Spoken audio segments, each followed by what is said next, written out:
Hello, greetings. I am Gilles Mansillon. I come back to you today to read the continuation of my book. It is called Beyond the Veils of Illusion. I am. It is chapter 5. It is a rough translation. It will be refined by the time it gets into print and with illustration and so on. This is the chapter when I explain the technology. Here it goes. Chapter 5. I will now explain as simply and as clearly as I can the way by which to create a thought-form vehicle so that you may begin to practice this by yourself if you so desire. Before I do so, I would like to make a few important recommendations. The first of them is that when we begin this sort of discipline, it is preferable to be at least 5 or 6 people when undertaking such a journey. It is also required that those 5 or 6 people have the same intentionality, or that they may be on the same frame of mind. They must all have a clear intention to teletransport into another dimension.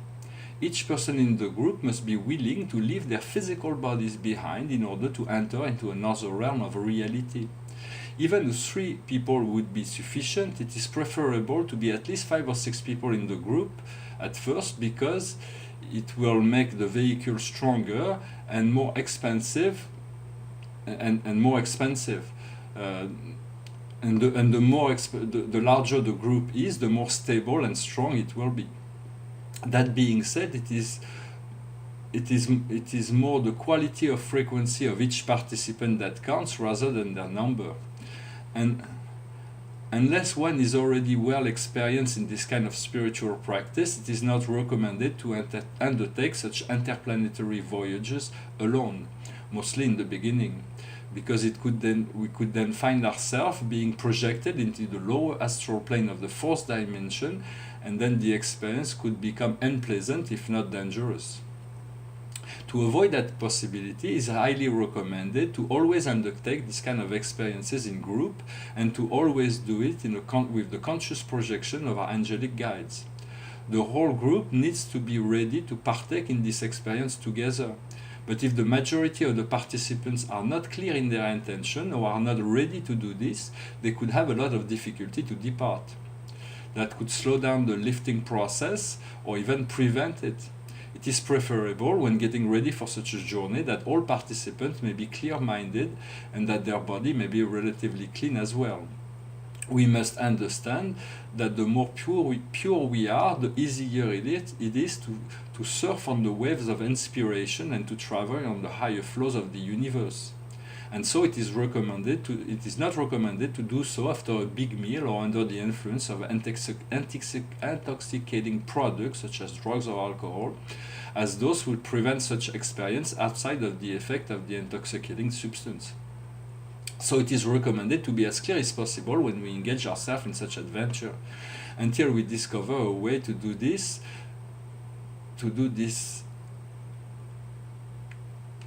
from our own inner power source. We need to find a power spot, or one that is energized and that is private, in order to do this work. If you do not yet know how to find one of those, although the Earth is covered with them, it is possible to create such a vortex from any given location, and then do the visual vortex, sorry, I took a note for the vortex, and then do the visualization and lift up from there. Vortex number 45. Terms that correspond to a center of physical energy. The name chakra is most often used to speak of a corporal energy system, as the term vortex is most often used to speak of a planetary or cosmic center. That being said, the celestial bodies have also their own chakra, which are perceived by the population as vortices of energy.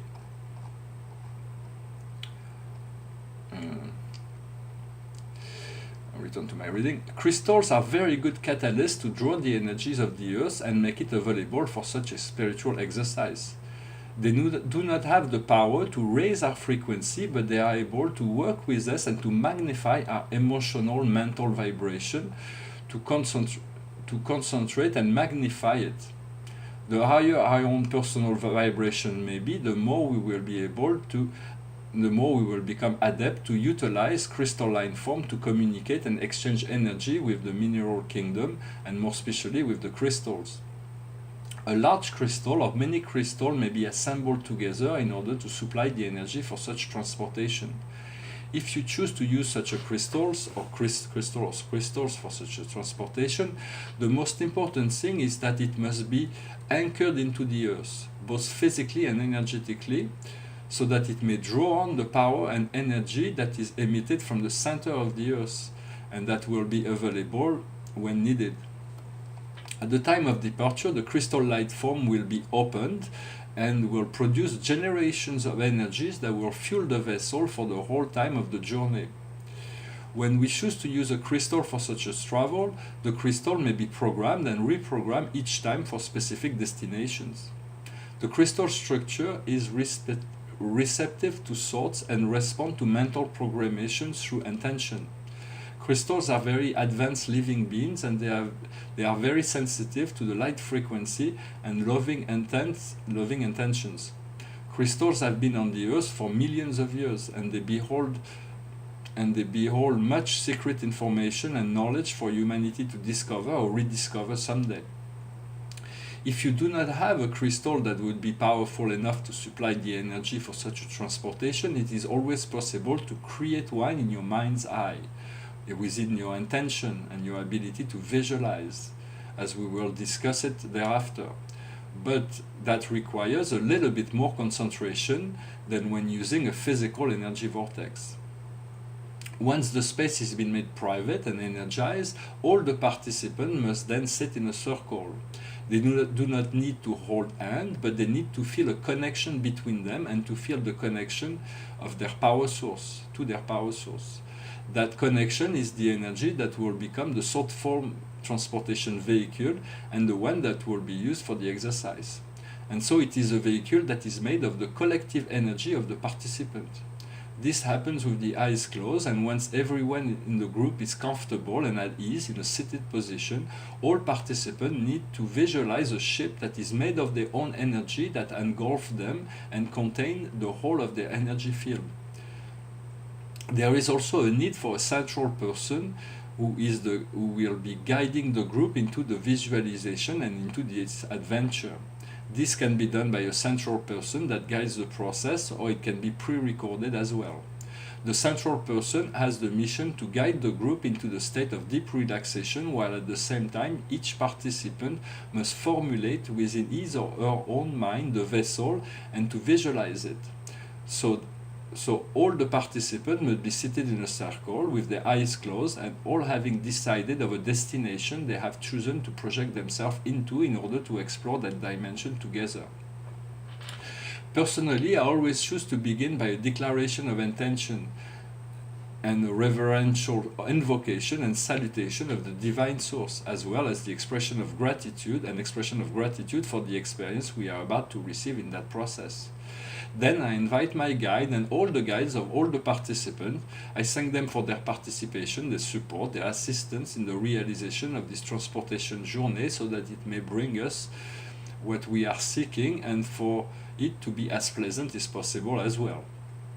Then I ask that our group may be guided and that we may receive an experience of wisdom coming from that dimension we have chosen to explore together in that voyage. Then I ask each participant to visualize an energy that is connecting each other in order to formulate the vessel that is enveloping us and that is made of our own mental energy. This collective energy becomes the vehicle that is used for the transportation, and it is made of the psychic energy of all the participants. Depending on each case, and if necessary, it is possible that sometimes I feel the need to use a different technique of visualization to help beginners to manifest their vehicle, and that they may connect to the energy of the center of the earth. One of the technique is to direct the visualization so that the whole group may travel mentally before takeoff into a cave within a mountain that leads us into a spectacular cavern within the earth full of giant, magnificent crystals. Those crystals are all illuminated by a brilliant, clear blue light, and this light is then reflected and amplified by each of the crystals. This light then comes into contact with the group energy and the thought form vehicle that makes the transportation possible. It may be useful to undertake such a visualization beforehand or when similar, depending on the desire and necessity of the group and the moment. That can reinforce the connecting link between the energy of the group and the heart of the earth. That is the source of the energy that is used for such a transportation. Once I feel that the connection is solid enough and clearly perceived by each and every member of the group, I then know that the vessel is ready to take off. Then when I feel the group is ready, I make a last mental or telepathic verification, and when I sense that all the participants are connected to our purpose, I begin the countdown, and when I reach 0, I open the crystal line form that liberates its energy, and then the vehicle lifts off the ground gently, and the journey begins. This phase before liftoff may be shorter or longer depending on the capacity of each member, if they have never done this before. Once the vortex is open, the energy then lifts us up, move our energy above the ground, and we teletransport together immediately into the universe, leaving our physical body behind. Once this is done, it only takes a few minutes to arrive at that destination. In their first experience, most people are not sure what that process is about, what to expect, and so it is possible that they may choose to keep their whole consciousness attached to their physical body, at least for the first few minutes. But they usually end up letting go, freeing themselves, allowing their consciousness to follow the energy flow of the crystal and into the experience that is being offered. We may keep a small part of our consciousness attached to our physical body, but when we are doing this, we clearly learn to be at more than one place at the same time, and when we undertake such a journey, we must of course concentrate most of our conscious energy into the dimension we have chosen to visit, so that we may avail ourselves to the experience. When a group is more experienced, it is easy to feel and sense that all participants are easily and simultaneously arriving at the chosen destination, as well as to share the experience of landing into that selected plane or dimension. Thoughts and spiritual energies are not limited by the restraints and constraints of physical matter, of time and space. And so it is the same as when we use a thought form to travel into the universe. This type of vehicle travel in the universe at staggering speed, and once we leave our physical body and the gravitational field of the Earth, the transportation is almost instantaneous. It is important to reiterate that we must never have preconceived ideas in terms of what needs to happen during this voyage. Fears and doubts are obstacles, and they may delay, or even if they're strong enough, they may even prevent this experience from happening, which will then be catalyst for the people to stay behind with his or her own fears and doubts, neutralizing the potential of receiving such interdimensional experiences. When on the first trip, it is also possible that some people end up floating in space, because that's where they are projecting themselves. That is what they visualize, this is what they are expecting to see, and so they do not reach the dimension we had chosen collectively before taking off. I often follow them into those spaces that are more or less empty, but if I see that they are not in distress, I usually leave them with their own experience, or I assist them to bring them back to the dimension we had chosen to visit together, so that they may have a richer and more expansive experience. We must understand that the mental body is very powerful, and if someone, even unconsciously, would project himself or herself at any other point than the one that had been chosen by the group, it is most likely where the person will end up. It is where he or she will land, and that notwithstanding the programmation of the crystal when it happens, it is nevertheless the experience that the soul had reached for and attained. Some people are also joining those groups to prove that this does not work, and so Those people are being felt as dead weight by all other participants. Those people are not yet capable to accept other possibility of experience, and so they are being limited by their own belief and mental preconception in terms of what they consider to be real. They are able to block from their consciousness all of the energies and ideas that are not part of their belief system, and that is useful only to their ego, who may then validate the fact that he or she was right and that nothing happened. That being said, with a clear intention and a bit of perseverance, all those who are sincere in their desire to experience this will eventually free themselves and discover their interdimensional nature and their ability to explore other dimension proportionally to their allowing to let go of all belief systems that are preventing them from having such a liberated experience. That process becomes invariably more accessible and easier with time and more experience. If you do not have a crystal powerful enough or an energy center that could be adequate to undertake such a work, it is always possible to create one in your mind's eye, and so to do that from any given location. But in such a case, it is fundamental that each and every participant visualize and create also that crystal simultaneously through their power to visualize or pass through an underground crystal field to live directly from there, as I have previously mentioned. It is then possible to create an artificial vortex to do this kind of work, even if it is a little bit more delicate than to do it from an energy source that is already structured and energized. Yet it is just as efficient as a natural vortex once we understand the dynamic of such a process. Those techniques require a little bit more concentration from all the participants, but they are just as efficient once we master them.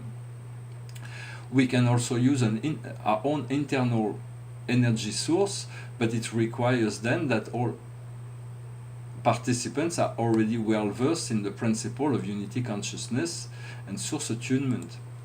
If we choose to use our mental ability to create a crystal such as this for that occasion at the center of the group in order to activate and fuel the thought form vehicle for such a transportation, it is then important and necessary to give enough time to each participant so that they may visualize that crystal, so that they may feel that the crystal is being connected to the center of the earth, and also that they may sense a strong link between each other, as well as the link that connects them to the freshly created crystal.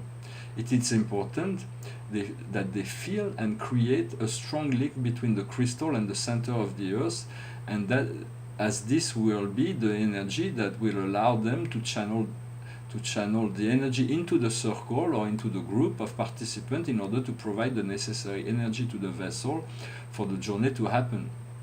Unifying the energy of the group with the energy of the crystal, which is connected to the planet, it will then be able to channel the necessary energy for such a transportation. It is also necessary to say that we will soon discover that the great majority of planets and stars are hollow, and that often the inner worlds of those spheres have advanced civilization living therein that are far more evolved than the outer civilization or surface civilization. This new discovery will soon engender the development of a whole new planetary sciences that will also then be able to reunite with our brothers and sisters of Agartha. There is a note, I'll read it next time, I forgot to read it. The inhabitant of the inner earth. In truth, the inner plane of our planets are holding great secrets about the universe, but we have not yet developed our ability and the necessary knowledge that will allow us to explore in that direction, and so we are looking into distant universe for clue on some universal mystery, when the understanding to most of the great truths are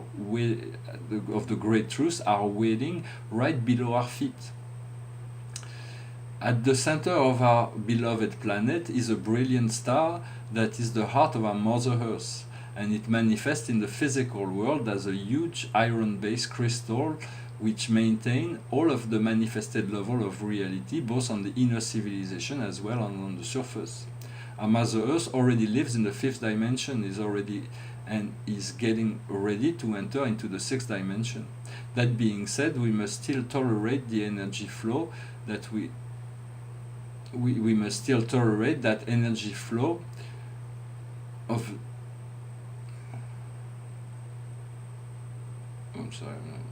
our beloved Mother Earth. I'm sorry, I'm going to take a note. This is too much. This is excess. Ibris. Our beloved Mother Earth is a brilliant star of divine personality. She's full of grace, love, and compassion for all forms of life that are evolving therein. And she is aligning with the galactic center more and more each day in order to allow the collective ascension that is to follow in the coming years. That is the reason why it is necessary to expect new earthquake and large tsunami that could happen in the near future. Those actions do not have the objective of punishing those who are living on such a vulnerable area, but to turn the surface Earth humanity, or to hurt the surface Earth, the surface Earth humanity in any way. But they are necessaries and unavoidable so that we may expurge the negative flow that is still blocking her in her evolution into the light from the center. From the center of our planet emit a polychromatic light that is still beyond the range of our limited vision. When the sun shines a light that is polarized and conditional, as we need that light to be for our duality experience. The sun is being massively reconfigured as well now, and now benevolent light coming from the sun is bringing us to new frequency of new dimensional energy frequency, and those new solar rays are upgrading daily our DNA so that we may move progressively into a higher level of reality.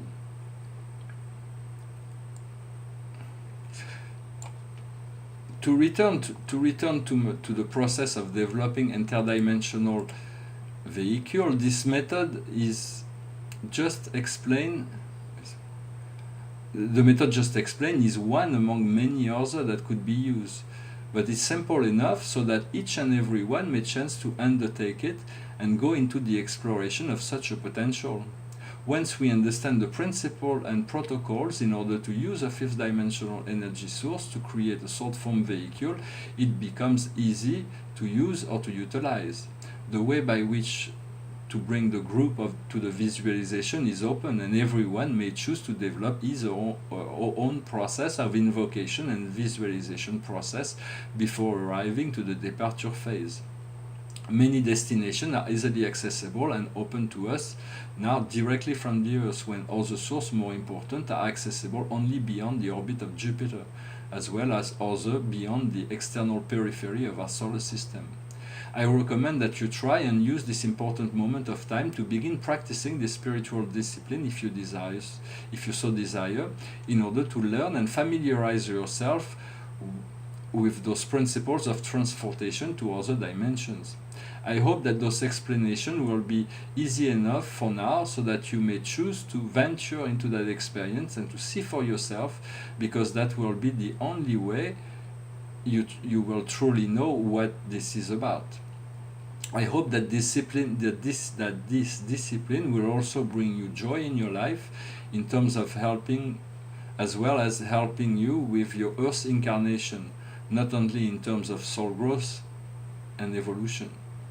I also hope that you will find inspiration to persevere, because it does require a little bit of perseverance for that experience to become fully multidimensional, and for the adventure of such a discovery to become truly extraordinary. I am certain that if you apply yourself to practice and perfect that spiritual discipline, it will impact positively your whole life and will give you a sense of freedom and creativity that will grow each and every day. End of chapter 5.